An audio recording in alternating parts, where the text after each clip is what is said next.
Friends, my name is Manisha Wadhwani. Again आपके सामने एक नए वीडियो के साथ में हम हमारी क्लास 12th एनसीईआरटी की एक सीरीज़ स्टार्ट कर रहे हैं, जिसमें हम 2 सब्जेक्ट्स कवर करेंगे। एक आपका अकाउंटेंसी और बीएसटी थ्योरेटिकल सब्जेक्ट इसलिए क्योंकि काफ़ी स्टूडेंट्स को थ्योरी लर्न करने में काफ़ी प्रॉब्लम होती है एक बुकिश लैंग्वेज को लर्न करने के लिए। तो हम पूरा कोशिश करेंगे कि हम आपको छोटे रिवीजन नोट्स दे सकें, छोटे छोटे कंटेंट्स दे सकें, कीवर्ड्स दे सकें, ताकि आपका थ्योरी इजीली लर्न हो जाए और आप इंजॉय के साथ में अपनी थ्योरी पढ़ो, जो कि बहुत बोरिंग होती है। तो we try our best to provide you best and best content. बस आपको ये ट्राई करना है कि आप हमारे चैनल को सब्सक्राइब कीजिए, ज़्यादा से ज़्यादा व्यूज़ दीजिए, लाइक कीजिए, ताकि हमको एक मोटिवेशन मिलेगा अच्छा कंटेंट आपको प्रोवाइड कराने का। और एक और बात कि जो गवर्नमेंट एग्ज़ाम्स के लिए काफ़ी स्टूडेंट्स हैं जो नॉन कॉमर्स बैकग्राउंड से होते हैं, तो वो भी हमारी सीरीज़ देख सकते हैं, क्योंकि इसमें हम काफ़ी ऐसे चैप्टर होते हैं 12th के सिलेबस में जो कि गवर्नमेंट एग्ज़ाम्स में भी आते हैं। तो और बीएसटी का भी आता है काफ़ी एग्ज़ाम्स में प्राइमरी लेवल पे। तो आप लोग भी हमारी सीरीज़ को देख सकते हैं। एक बार हमारे चैनल को आप ज़रूर विज़िट कीजिएगा, आपको काफ़ी हेल्प मिलेगी काफ़ी चीज़ों को समझने में, जो कि नॉन कॉमर्स बैकग्राउंड से स्टूडेंट्स बिलोंग करते हैं। तो वी ट्राई वो best to provide you best content. बस आपको हमारा सपोर्ट करना है, हमारे चैनल को सब्सक्राइब करना है, ज़्यादा से ज़्यादा व्यूज़ दे के हमारा मोटिवेशन बढ़ाना है। So let's start our with new series. Hello, hi everyone, I hope आप लोग सब अच्छे होंगे। आज से हम हमारी क्लास 12th की एनसीईआरटी बोर्ड बिजनेस स्टडीज़ की एक नई सीरीज़ शुरू कर रहे हैं, और इसका हम फर्स्ट यूनिट आज पढ़ेंगे, nature and signification of management. इसमें हम आपको ये एक रिवीजन नोट्स मैंने प्रोवाइड करवाए हैं। रिवीजन नोट्स से आपको काफ़ी हेल्प मिलेगी शॉर्ट नोट में उस चीज़ों को समझने की। और ये नोट्स अगर आपको देखने हैं तो टेलीग्राम चैनल पर अवेलेबल होंगे, मैं लिंक शेयर करूँगी डिस्क्रिप्शन में। और इसके अलावा अब मैं आपको आगे ट्राई करूँगी कि जल्दी से जल्दी ख़त्म करके रिवीजन लेक्चर्स भी प्रोवाइड कराऊँ, और कैसे आप क्वेश्चंस को अच्छे से अच्छे प्रेजेंट कर सकते हैं बोर्ड एग्जाम्स में, ताकि आप अच्छे से अच्छे मार्क्स स्कोर कर सकें थ्योरेटिकल सब्जेक्ट में। वो भी मैं आगे क्लासेस में डिसाइड करूँगी कैसे बताना है आपको। और आई होप आप लोग पूरा सपोर्ट करेंगे कि ये सीरीज़ अच्छे से चालू हुई है तो ख़त्म हो, और आप लोगों का बस ऐसे ही हमेशा सपोर्ट बना के रखना। और अगर आपको चीज़ समझ में आती है, अच्छी लगती है कंटेंट, तो प्लीज़ उसके ऊपर लाइक कीजिए, कमेंट कीजिए, ताकि सबको मोटिवेशन मिले और अच्छा करने के लिए। सो लेट्स स्टार्ट विथ, देखिए हम यूनिट फर्स्ट से शुरू करते हैं, nature and signification of management. कि मैनेजमेंट क्या चीज़ होती है, मैनेजमेंट किसको कहते हैं, और इसकी क्या क्वालिटीज़ होनी चाहिए एक अच्छे मैनेजमेंट की, उसके ऑब्जेक्ट्स क्या होते हैं, और किसी भी ऑर्गेनाइजेशन के लिए मैनेजमेंट चीज़ कितनी इम्पॉर्टेंट होती है, वो सब का डिस्कशन हम इसमें करेंगे। और जो भी बोर्ड एग्ज़ाम्स में आने वाले हैं, बोर्ड एग्ज़ाम्स में अभी अपेयर होंगे नेक्स्ट ईयर, उन सब के लिए ये बहुत ज़रूरी है कि आप बहुत अच्छे से सारे जो भी पॉइंट्स होते हैं हर चीज़ के, वो आप अच्छे से लर्न करके जाओ। क्योंकि अगर आपके पॉइंट्स मिस होते हैं तो उसका गलत एग्ज़ामिनर पे गलत इम्पैक्ट पड़ता है, और आप चाहते हो कि आप बीएसटी थियोरेटिकल सब्जेक्ट में एक अच्छे मार्क करो गेन। तो उसके लिए बहुत नेसेसरी है कि आप लोग पूरे पॉइंट अच्छे से लर्न करो, ट्राई करो सीक्वेंस में लर्न करो, सीक्वेंस में नहीं होता है तो भी आप पूरे पॉइंट तो एटलीस्ट कवर करो। और मैं आपको हर पॉइंट में अच्छे से पूरा समझाऊंगी, ताकि आप अंदर का जो भी मैटर है वो इजीली आप उसमें लिख पाओगे। क्योंकि आप सिर्फ ऐसे सोच रहे हो कि मैं सिर्फ पॉइंट रट के चल जाऊँ और आगे का अंदर का मैं खुद लिख लूँगा, लेकिन आपको पता ही नहीं है कि पॉइंट का मतलब क्या है, तो आप अंदर का भी जो भी लिखोगे वो वेस्टेज ही होगा। इफ़ यू थिंक कि एग्ज़ामिनर अंदर का मैटर नहीं पढ़ता है तो आप गलत है। एग्ज़ामिनर काफ़ी बार अंदर के मैटर पढ़ते हैं और बहुत बार पढ़ते हैं, और आपको फिर ऐसा लगता है कि हमने अच्छे से पॉइंट तो लर्न किया था, अंदर का हमने तो लिखा नहीं, कुछ भी लिखा, तो हमारे मार्क्स क्यों कम आए। तो इसका मेन रीज़न ये है कि आप अंदर का मैटर सोच समझ के नहीं डाल के आते हैं, ठीक है। तो आप पॉइंट समझिए, उसके बाद अंदर का मैटर आपको खुद समझ में आएगा, ठीक है। So let's start. मैनेजमेंट क्या होता है? देखो, मैनेजमेंट एक आर्ट है। Management is like a art, जिसमें आप अपनी जो वर्क है वो अपना वर्क किससे करवाते हो, दूसरों से करवाते हो। जैसे एक कंपनी है, एक कंपनी के गोल होते हैं। कोई भी कंपनी जब एक फॉर्म होती है तो वो किसी ऑब्जेक्ट के साथ, उसके गोल्स के साथ फॉर्म होती है ना। तो उस जो कंपनी के जो भी गोल होते हैं, कुछ भी जो भी ऑब्जेक्ट होते हैं, वो कंपनी अकेले अचीव नहीं कर सकती है, या कंपनी एक पर्सन के ऊपर डिपेंड होकर कंपनी कभी भी अपने गोल अचीव नहीं कर सकती है। एक कंपनी अगर सक्सेसफुल तभी बनती है जब उस कंपनी की पूरी टीम उसका हेल्प करती है, उसको मतलब पूरा लेबर से लेकर उसका स्टाफ, उसका इंस्पेक्शन टीम सबसे मिलकर एक कंपनी बेटर या बैड कहलाती है। ठीक है, तो इन सब को चलाने के लिए किसकी ज़रूरत होती है? मैनेजमेंट की, क्योंकि कंपनी में एक जो एमडी होगा, चेयरमैन होगा, सीईओ होगा, सीएफओ होगा, बहुत सारे स्टाफ होगा, वर्कर्स होंगे, लेबर्स होंगे, स्टाफ टीम होंगे, इंस्पेक्शन टीम होगी, सारी अलग अलग टीम होगी, लेकिन सबको चलाने के लिए, सबको कोऑर्डिनेट करने के लिए, सबसे काम करवाने के लिए कौन चाहिए? मैनेजमेंट। क्योंकि मैनेजमेंट ही उनको ऑर्डर देगा और उनसे काम लेगा, क्योंकि मैनेजमेंट को सबके बीच में कोऑर्डिनेशन करना नेसेसरी है। तो इन शॉर्टली मैनेजमेंट क्या है? एक आर्ट है जिसमें आप getting things done through others. Management can be defined at the process of getting things done with the aim of. ये वही है कि मैनेजमेंट क्या है? एक मतलब एक प्रोसेस है जिसमें मतलब आप अपनी चीज़ें करवाते हो किस एम के साथ में कि आपके कंपनी के गोल पूरे हो, लेकिन इफ़ेक्टिवली और एफिशिएंटली। दो चीज़ें बहुत इम्पॉर्टेंट होती है। कोई भी कंपनी अपने गोल तो अचीव कर लेगी, ठीक है, कोई भी कंपनी का गोल अचीव हो रहा है, लेकिन उसमें दो चीज़ें बहुत इंपॉर्टेंट होती है कि कंपनी अपने ऑब्जेक्ट तो अचीव कर रही है, बट वो इफ़ेक्टिवली भी होना चाहिए और एफिशिएंट भी होना चाहिए। ये दोनों चीज़ें भी ज़रूरी है। ठीक है, अब आप कहोगे कि मैम एफिशिएंसी का मतलब क्या होता है, इफ़ेक्टिवनेस का मतलब क्या होता है? एफिशिएंसी का मतलब होता है कि कोई भी वर्क जो आप करवा रहे हो अपने ऑब्जेक्ट्स को पूरा करने के लिए, वो हमेशा उसमें जो भी कॉस्ट होती है वो हमेशा क्या होनी चाहिए? मिनिमम होनी चाहिए। मिनिमम कॉस्ट के साथ में अच्छे से अच्छा क्वालिटी का प्रोडक्शन करना। ठीक है, क्या होता है? मिनिमम कॉस्ट के साथ में अच्छे से अच्छी क्वालिटी का प्रोडक्शन करना। और इफ़ेक्टिवनेस का मतलब क्या होता है? इफ़ेक्टिवनेस का मतलब होता है कि जो भी टास्क है वो आपको कंप्लीट करना है with in a perfect time frame. ऐसा नहीं कि भाई आपको 1000 यूनिट बना करने के लिए दे दी, आपने भले उसकी कॉस्ट तो ठीक है, आपने 400 रुपये जो रीज़नेबल से रीज़नेबल कॉस्ट में बनाई, लेकिन आपका टाइम का कुछ फ्रेम ही नहीं है, आपको पता ही नहीं कितने टाइम बना रहा है, 5 महीना, 6 महीना, 7 महीना लग गया। तो उसमें एक डिसिप्लिन होना बहुत ज़रूरी है, with in a time frame भी हो, क्योंकि जब भी कोई प्रोडक्शन शुरू होता है तो उससे पहले ही कंपनी उसका कॉस्ट क्या होनी चाहिए, मिनिमम कॉस्ट क्या होनी चाहिए, उसकी सेल प्राइस क्या होनी चाहिए, उसका टाइम लिमिट क्या होनी चाहिए, वो सब कंपनी पहले ही डिसाइड करती है। तो उसका जो पैरामीटर्स होते हैं, उस पैरामीटर्स को वो जो कॉस्ट होती है वो मिलनी चाहिए, तभी वो टास्क आप सक्सेसफुल मानोगे, और वो टास्क तभी आपका कहा जाएगा इफ़ेक्टिवनेस और एफिशिएंट। ओके, ये दो चीज़ें आपके लिए इम्पॉर्टेंट हैं। एफिशिएंसी का मतलब क्या होता है? एफिशिएंसी का मतलब होता है कि प्रोडक्शन जो भी है या जो भी आपका टास्क है वो मिनिमम कॉस्ट में कंप्लीट हो। और इफ़ेक्टिवनेस का मतलब ये होता है कि आपका टास्क कंप्लीट टाइम पर हो, एक with in a time frame आपका टास्क कंप्लीट हो। अब जैसे एग्जांपल मैं आपको बताती हूँ कि एक कोई भी कंपनी है, एक कंपनी को 1000 यूनिट्स प्रोड्यूस करनी है। ठीक है, कितनी यूनिट्स प्रोड्यूस करनी है? 1000 यूनिट्स प्रोड्यूस करनी है। ठीक है, और कंपनी की जो कॉस्ट है वो कितनी है? 400 रुपये उसने की, कि मिनिमम कॉस्ट हमारी 400 रुपये है।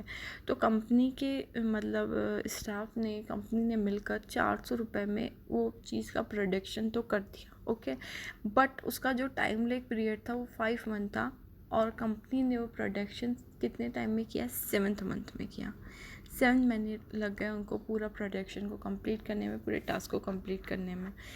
तो ये टास्क आपके हिसाब से क्या होगा? हमारे हिसाब से ये टास्क एफिशिएंसी तो इसमें अच्छी है, लेकिन इसमें इफ़ेक्टिवनेस नहीं है।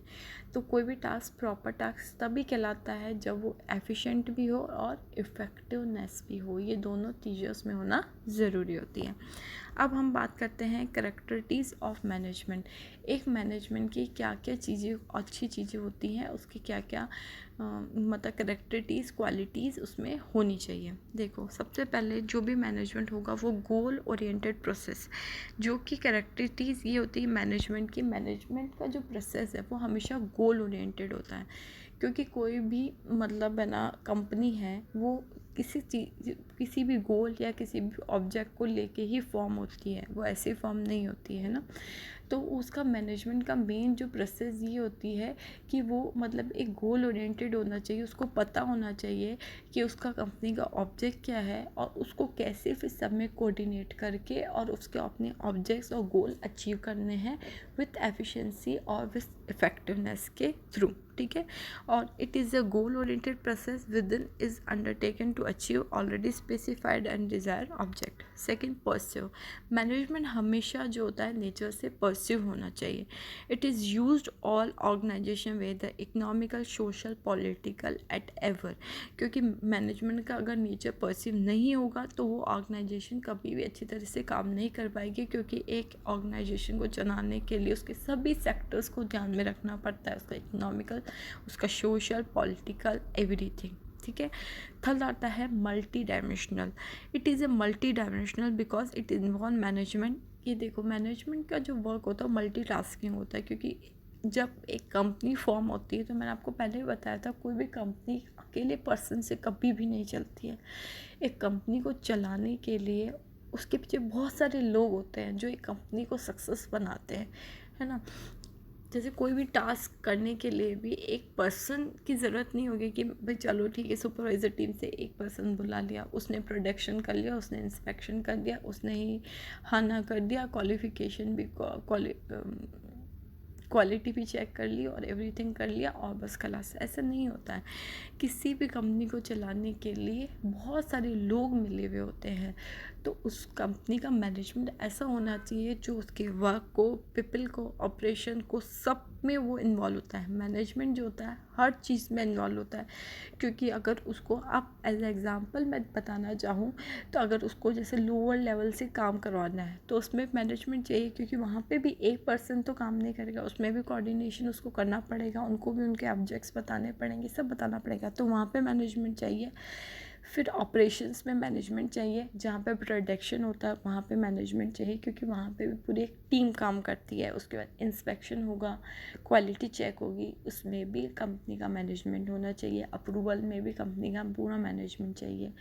तो हर जगह टीम काम करती है, लोग काम करते हैं, तो उनको कोऑर्डिनेट करने के लिए, उनके ऑब्जेक्ट्स को बताने के लिए, वो कैसे काम करना है उनको ये बताने के लिए मैनेजमेंट का होना नेसेसरी है। तो मैनेजमेंट हमेशा मल्टी डायमेंशनल होता है। ठीक है। अब आता है कंटिन्यूस। देखो, मैनेजमेंट की जो प्रोसेस है वो कंटिन्यूस है।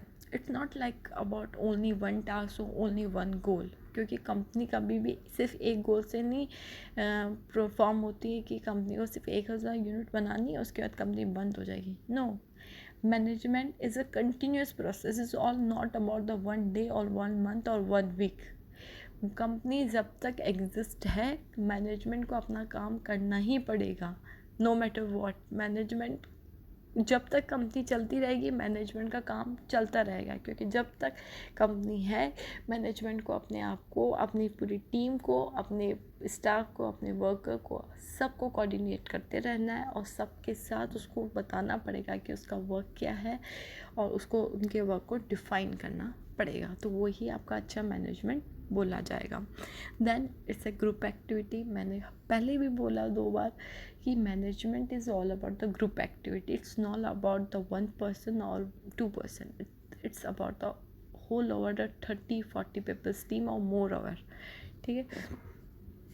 तो मैनेजमेंट क्या होता है ना, एक ग्रुप एक्टिविटी है। ठीक है। इसमें बहुत सारे डिफरेंट पीपल होते हैं, बहुत सारे लोग होते हैं जो मिलकर एक चीज़ को, एक गोल को अचीव करते हैं। उसके बाद आता है डायनेमिक फंक्शन। ये एक डायनेमिक फंक्शन है। कैसे? बिकॉज मतलब मैनेजमेंट ऐसा होना चाहिए जो बदलते एनवायरनमेंट के अकॉर्डिंग अडेप्टिव होना चाहिए। जैसे जैसे एनवायरनमेंट की नीड्स चेंज हो रही है, लोगों की नीड्स चेंज हो रही है, वैसे उसको भी अपने आप को बदलना पड़ेगा, उसका काम करने का तरीका उसको बदलना पड़ेगा, तभी वो एक सक्सेसफुल मैनेजमेंट बोला जाएगा। ठीक है। वो आता है इनटेंजिबल फोर्स। ये एक इनटेंजिबल फोर्स है बिकॉज मैनेजमेंट जो भी काम करवाता है अपनी टीम से और कैसे भी वो जैसे अपने गोल अचीव करता है, वो हमें दिखता नहीं है कि वो किस तरीके से काम करवाता है, वो कंपनी के रिजल्ट के फॉर्म में हमें दिखता है कि मैनेजमेंट किस तरीके से काम कर रहा है। तो it's all about the intangible force. Management is all about the intangible force because जैसे कंपनी के रिज़ल्ट होंगे उस हिसाब से हमें पता चलेगा कि मैनेजमेंट कितना अच्छे से काम कर रहा है और उसके ऑब्जेक्टिव्स पूरे हो रहे हैं या नहीं हो रहे हैं, और सारी चीज़ें कंपनी के रिज़ल्ट के ऊपर ही डिपेंड करती है मैनेजमेंट की।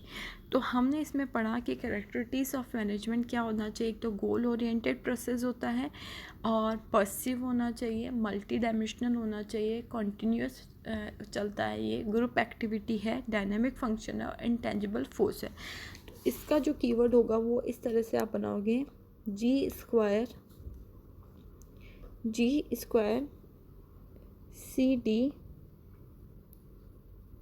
CDM PI।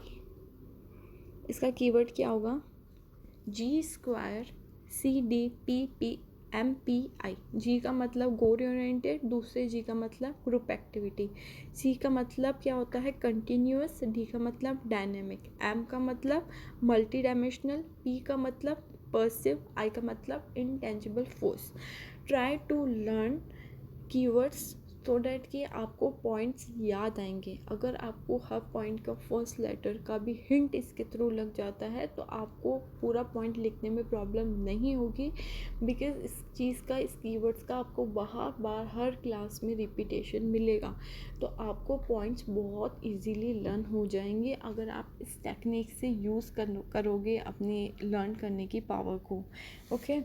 और अगर आपको ऐसा लग रहा है कि हमें लर्न नहीं होगा तो ऐसा कुछ भी नहीं है, आप जस्ट ट्राई कर सकते हो। अगर आप हर दिन इन चीज़ों का आप रिवीजन करोगे, बिकॉज मैंने आपको ये बताया, यानी बताया कि इसका पैटर्न ऐसा होगा अपना कि अपन सबसे पहले जैसे आज जो भी मैंने आपको पढ़ाया है वो कल अपना रिवीजन होगा, उसके बाद में जो मैं परसों पढ़ाऊँगी उसमें पहले 2 दिन का रिवीजन होगा, फिर नेक्स्ट चैप्टर होगा।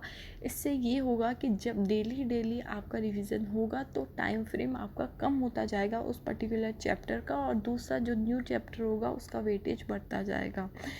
तो ये जो सिनेरियो है वो इस तरीके से चलेगा कि आपने जो पहला दिन पढ़ा है वो 10वें दिन भी आपका रिवीजन उस चीज़ का होगा। तो प्लीज़ आप अगर कंटिन्यू रखेंगे तो आपको सब चीज़ें समझ में आएंगी, और मतलब कि आप चीज़ों को समझेंगे। तो इसमें जैसे मैंने आपको कीवर्ड बताया जी स्क्वायर CDMPI, और जब मैं आपसे कल ये पूछूंगी कि कैरेक्टरिस्टिक्स ऑफ मैनेजमेंट क्या होती है तो आपको सीधा बोलना मैम जी स्क्वायर CDMPI। जी का मतलब क्या होता है, गोल ओरिएंटेड। आप मेरे साथ बोलिए, जी का मतलब गोल ओरिएंटेड, जी का मतलब ग्रुप एक्टिविटी, सी का मतलब कॉन्टीन्यूअस, डी का मतलब डायनेमिक, एम का मतलब मल्टी डायमेंशनल, पी का मतलब पर्स्यू, आई का मतलब intangible force. Okay, I hope आपको इस चीज़ समझ में आई होगी। अब आता है ऑब्जेक्टिव ऑफ मैनेजमेंट। किसी भी मैनेजमेंट के मेन ऑब्जेक्टिव्स क्या क्या होते हैं। सबसे पहले तो ऑर्गेनाइजेशन ऑब्जेक्ट। सबसे पहले एक ऑर्गेनाइजेशन का ऑब्जेक्ट क्या होता है कि उसको सर्वाइव करना है। कोई भी कंपनी अगर शुरू होती है तो उसका क्या ऑब्जेक्ट होता है कि उसको सर्वाइव करना है, उसको इनफ अर्निंग करनी कि उसकी कंपनी भी चले, उसका कॉस्ट निकले, उसका प्रॉफिट मार्जिन भी निकले, उसका ग्रोथ हो कंपनी का। ठीक है। तो किसी भी ऑर्गेनाइजेशन का मेन जो टारगेट होता है वो क्या होता है, सर्वाइवल। ठीक है, survival, enough earning so that cost पूरा हो, प्रॉफिट बचे और कंपनी का ग्रोथ हो।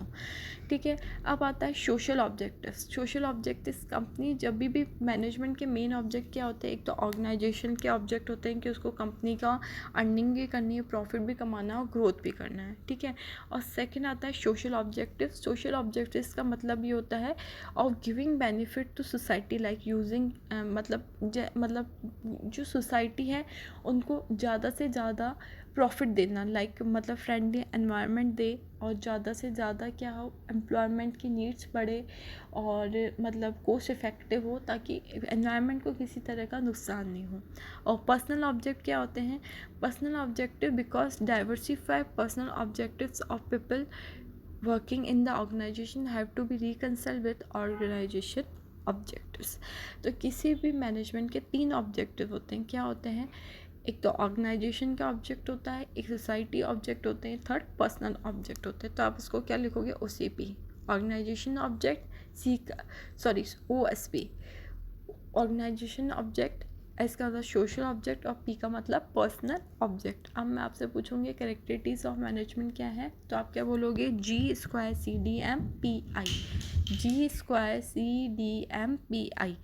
जी का मतलब गोल ओरिएंटेड, जी का मतलब ग्रुप एक्टिविटी, सी का मतलब कॉन्टिन्यूस, डी का मतलब डायनेमिक, एम का मतलब GDM का मतलब मल्टी डायमेंशनल, पी का मतलब पर्सिव, आई का मतलब इंटेंजिबल फोर्स। ठीक है। ऑब्जेक्टिव ऑफ मैनेजमेंट क्या होता है? OSP, organisation object, social object and P का मतलब पर्सनल ऑब्जेक्ट।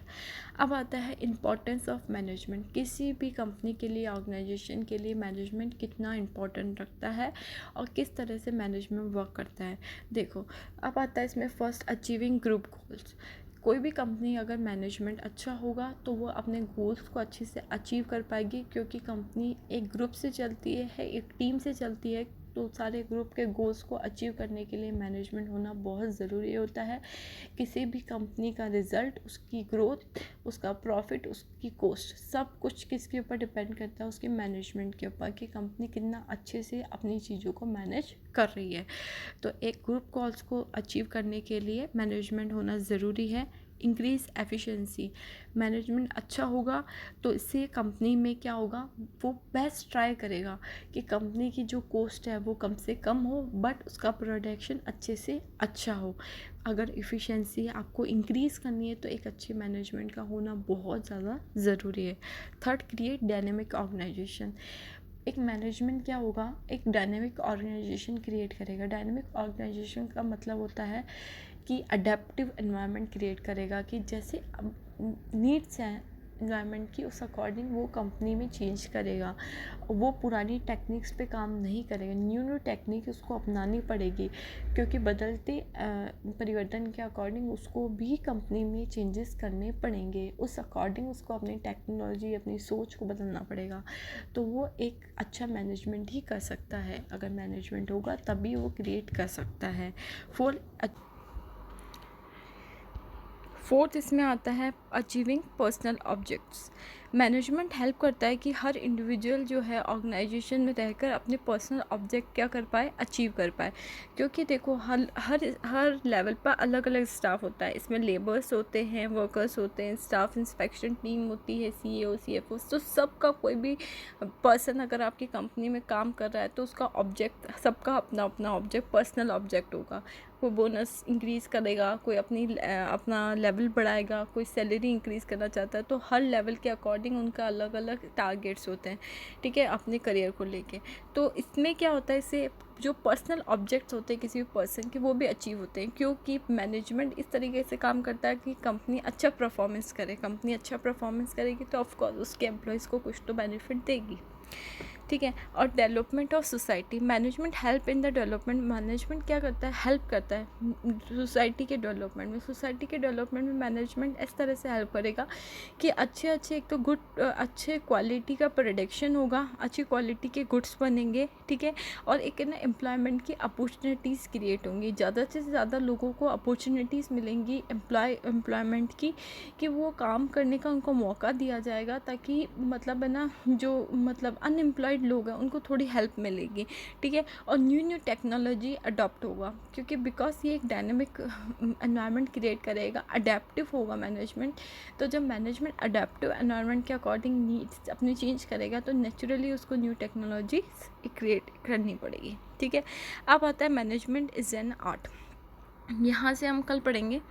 अभी मैंने आज आपको क्या क्या पढ़ाया, आज मैंने आपको पढ़ाया मैनेजमेंट क्या चीज़ है, करैक्टरिस्टिक्स मैनेजमेंट की क्या होती है, ऑब्जेक्टिव्स क्या होते हैं मैनेजमेंट के, और मेन मैनेजमेंट की इम्पोर्टेंस क्या है। ठीक है, अब इम्पोर्टेंस ऑफ मैनेजमेंट का जो आप की वर्ड बनाओगे वो कैसे बनाओगे, देखो ए स्क्वायर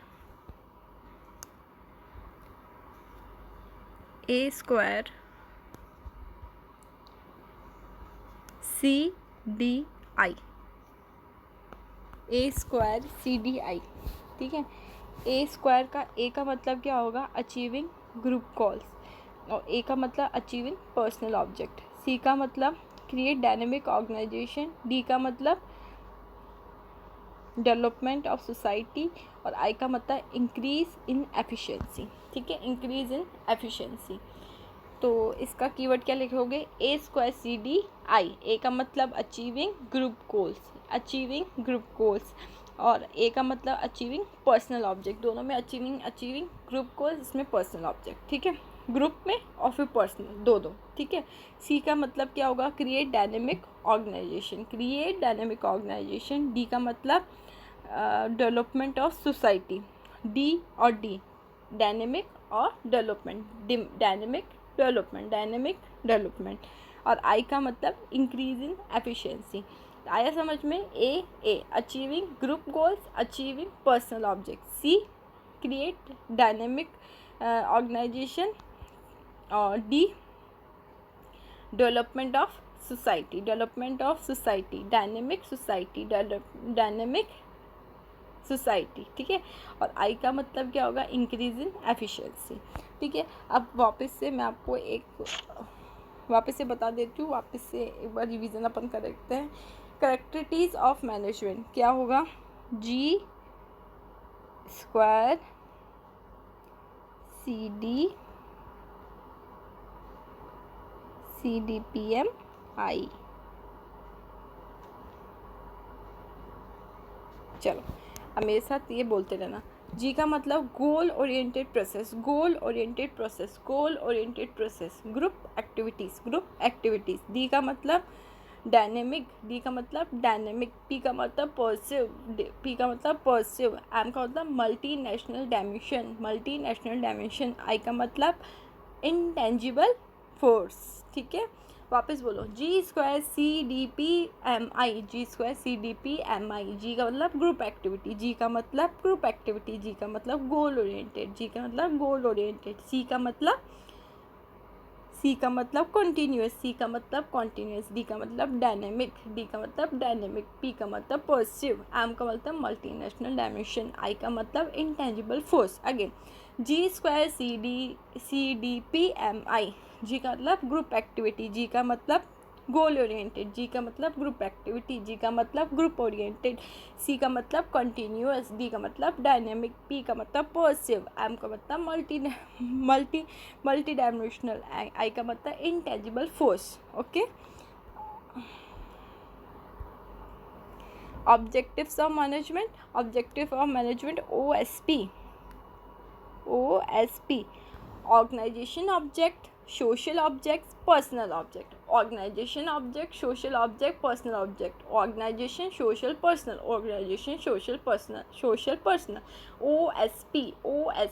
OSP। और करैक्टरिस्टिक्स में जी स्क्वायर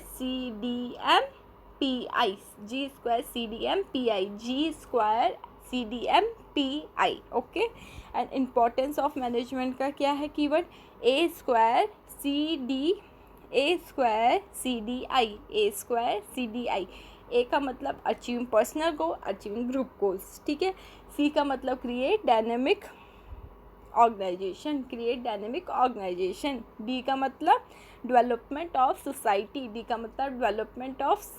और आई का मतलब increase in efficiency, A square C D I. Okay, यहाँ तक आई होप आपको समझ में आया होगा यहाँ तक। अब कल अपन क्या करेंगे, इन कीवर्ड्स का अगेन रिवीजन करेंगे, उसके बाद हम आगे का सीरीज़ अपना शुरू करेंगे, कंप्लीट करेंगे। ओके, अगर आपको हमारी मेहनत अच्छी लगी हो, आपको समझ में आया हो, तो प्लीज़ लाइक कीजिएगा, सब्सक्राइब कीजिएगा और शेयर कीजिएगा अपने फ्रेंड्स के साथ में। Thank you so much.